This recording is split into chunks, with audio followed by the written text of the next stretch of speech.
Shalom and good morning and welcome back to my channel. How is everybody doing? I hope everyone is okay. Um, I have a message and the message is accommodate. Accommodate.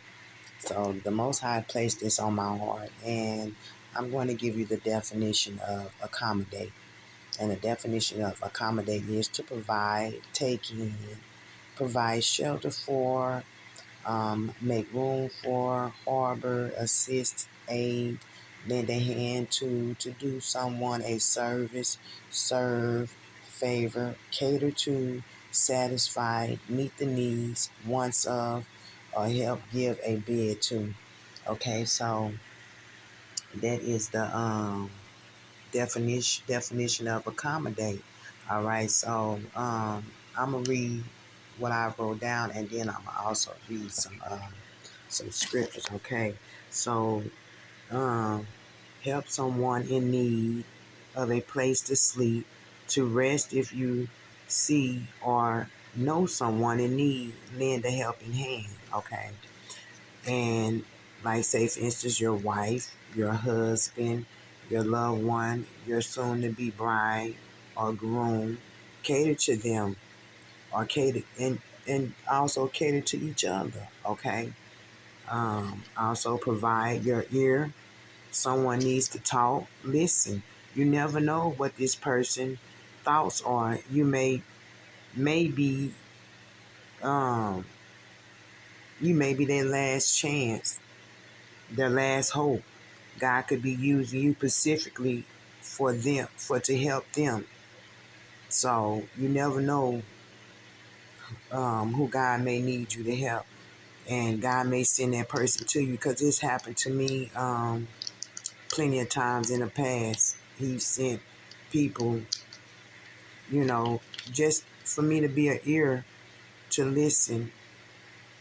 Um, yeah, to listen, and I want to say, because this is on my heart right now, and I want to say, I pray for the family of two dear friends that I knew, um, Lonnie. They call him Lonnie. I'm not going to give his last name. And also Ronnie Ron, another friend that I've known in the past. I haven't seen them in a while, but they both have passed away. And also a guy named Victor, which these are three people that I knew. And I got to know each one of them on a personal note, and you know, I know people are quick to judge and say things about people, but I just want to say that I pray that, you know, that their family be comforted in their loss of their loved one. So, and I pray that they all three rest in peace. And like I say, I've got to know all of them on a, personal note.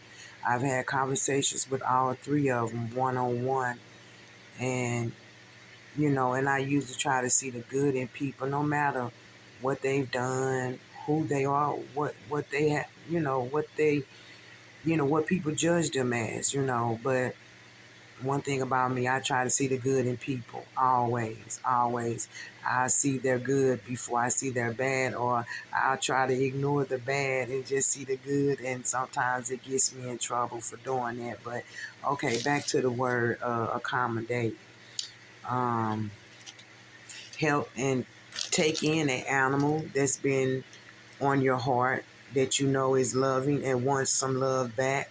That's all. This may be a blessing in disguise for you, or for you and your family, with taking in an animal. Okay, because animals need love too. Okay, they need love too. They have souls too. Okay. Also, giving a helping hand to our elderly in some form of fashion. Wisdoms come from God, and with age, our elderly are neglected. Talk to them. You will find wisdom in most of them. I'm not going to say all of them, because I know everybody is different, but A lot of elderly people have wisdom, things that they've been through or experienced or whatever, can help you in your journey as you grow. So don't forget about our elderly people, our grandmothers, our great grandmothers, our great uncles, our uncles, that's up in age. Don't forget about them, um, because they're getting neglected and people are not caring no more. It's a lot of heartless people out here. So keep that in mind, you guys. And also love on your children. Help in the way that you can, and what God placed in your heart to do. Follow that and watch the outcome and be blessed. So if God placed something specific in your heart, specifically about a child or an animal or an elderly person or just someone in general, it don't have to be family. It could just be someone that you know of. God might have placed this in your heart to look out for them, to do something for them, or God might have gave you a dream of someone to help, or a vision of someone or something pertaining to that person of helping. But that's accommodating. Yes, and also he said, "Be blessed in your coming and your going." But yeah. So you got to be careful because you never know too. You could be entertaining an angel. A stranger. It could be an angel. So be mindful of that. Okay, and I'm going to read. Let's see. I got a lot of scriptures here, so I didn't um, like basically write them down. So I'm gonna have to go to each one that I read. And the first one is 2 Kings.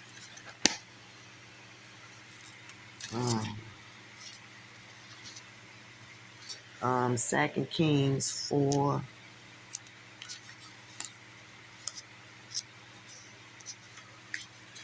Yeah, 2 Kings.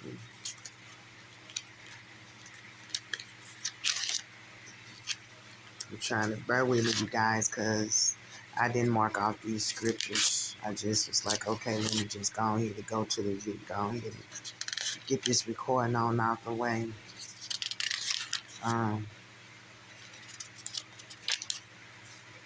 Okay, let's see. And we're going to read 8 and 10. And it fell on a day that Elijah passed to Shunem, where was a great woman, and she constrained him to eat bread. And so it was that that oft as he passed by, he turned in thither to eat bread. And she said unto her husband, Behold, now I perceive that this is an holy man of God, which passes by us continually. Let us make a little chamber, I pray thee, on the wall, and let us set for him there a bed, a table, and a stool, and a candlestick. And it shall be, when he cometh to us, that he shall turn in thither. Okay, so I'm gonna stop right there. So basically, in 2 Kings, it's just explaining how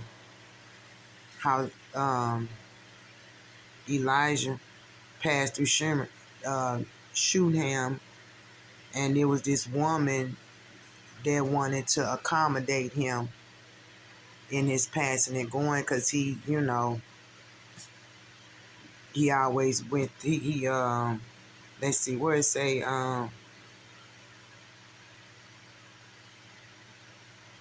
and so it was that was often as he passed by, he turned either to eat bread. Okay, so he was always passing through there. So, and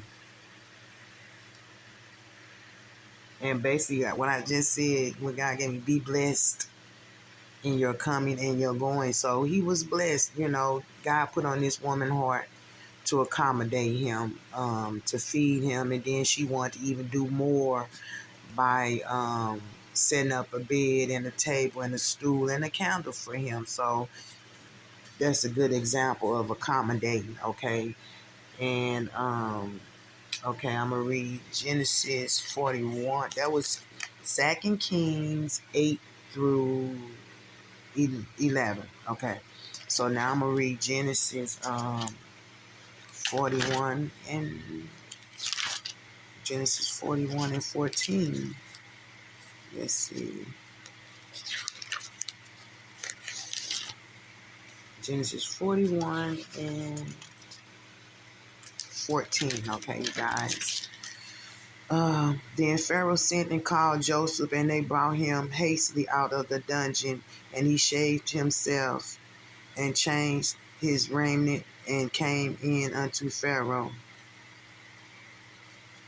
And I'm going to finish reading. And Pharaoh said unto Joseph, I have dreamed a dream, and there is none that can interpret it. And I have heard say of thee that thou canst understand a dream to interpret it. And Joseph answered Pharaoh, saying, It is not in me. God shall give Pharaoh an answer of peace. And Pharaoh said unto Joseph, In my dream, behold, I stood upon the bank of the river. Okay, I'm going to stop right there. Okay, basically, Joseph accommodated Pharaoh, but it was through God that he was able to accommodate Pharaoh. God used Joseph and spoke through Joseph and told Pharaoh what his dreams meant. So, and then also after all that, if you know this story, after all that, because God used Joseph, God spoke to Joseph to help Pharaoh. Joseph was blessed then, and he was accommodated for being able to tell Pharaoh his dream. So he was blessed in his coming and he was blessed in his going, which, you know, God blessed him. God touched him. He already knew he was blessed. That's why the brothers did what they did to him. You know, they was not happy about what was going to happen, but, you know, in the end, God prevails. So, but yeah, so that's another example of accommodating. You know, God used Joseph to accommodate Pharaoh to know what the dream was, and Pharaoh was pleased with and was thankful for what he showed him about his dreams. So he accommodated Joseph and blessed, and Joseph was blessed. Okay, so that's another one about accommodating. Okay, so then now I'm going to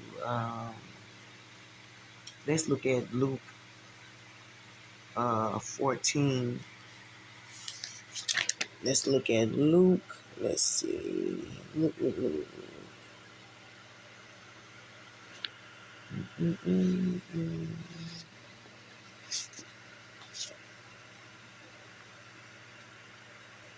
Okay, here we go. Okay, let's look at Luke 14. You better hurry up before somebody come in here. I'm recording in the house. Everybody's still laying down. I said people, but everybody's still laying down. Okay.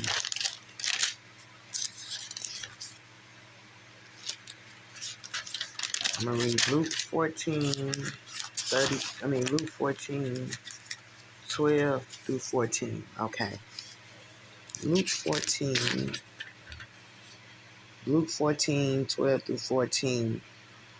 Then said he also to him that bade him, When thou makest a dinner or a supper, call not thy friends, nor thy brethren, neither thy kinsmen, nor thy rich neighbors, lest they also bid thee again, and a recompense be made thee. But then thou makest a feast